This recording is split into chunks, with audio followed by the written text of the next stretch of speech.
नमस्कार.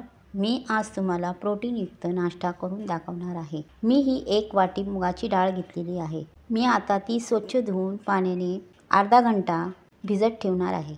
नंतर भिजवलेली डाळ, बीटाचे काप, मीठ, 1 चमचा लाल तिखट, पाव चमचा हळद, अर्धा चमचा जिरे, 1 वाटी ढोबळी मिरची, अर्धी वाटी किसलेले गाजर, अर्धी वाटी कोबी, अर्धी वाटी कोथिंबीर, अर्धी वाटी कांदा, 1 इंच आले, 2 लसूण पाकळ्या, 2 हिरव्या मिरच्या, एका मिक्सरच्या भांड्यामध्ये पाण्यासहित भिजवलेली डाळ व त्याच्यामध्ये आल्याचे तुकडे, लसूण, हिरवी मिरची टाकणे. नंतर हे बारीक वाटून घ्यायचे आहे. नंतर एका वाडग्यामध्ये हे सर्व वाटलेले डाळ काढून घ्यायचे आहे.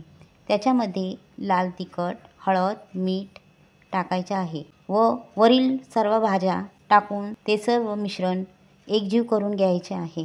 मी हे 1 इनोचे पाकीट घेतलेले आहे. मी हे मिश्रण दुसऱ्या एका वाटीमध्ये काढून घेणार आहे. नंतर मी त्याच्यामध्ये पाव चमचा इनो टाकून व थोडेसे पाणी टाकून मिक्स करणार आहे. ज्याला विनो चालत नसेल त्यांनी विनो नाही टाकला तरी चालेल. नंतर गॅसवरती तवा ठेवून गरम केल्यानंतर त्याच्यामध्ये थोडे तेल टाकून हे बेटर पांगवून टाकायचे आहे व त्याच्यावरती झाकण ठेवून 2 मिनटं वाफ द्यायची आहे. नंतर त्याच्यामध्ये बीटाचे काप पसरवून ठेवायचे आहे. नंतर 2 मिनिटांनी पुन्हा झाकण खोलून ते पलटवून घ्यायचे आहे. नंतर पोळी चांगली लाल दोन्ही बाजूनी भाजून घ्यायची आहे. नंतर त्याचे काप करून सर्व करायचे आहे. हा नाश्ता तुम्ही मधुमेहांसाठी व लहान मुलांच्या टिफिनसाठी करू शकता.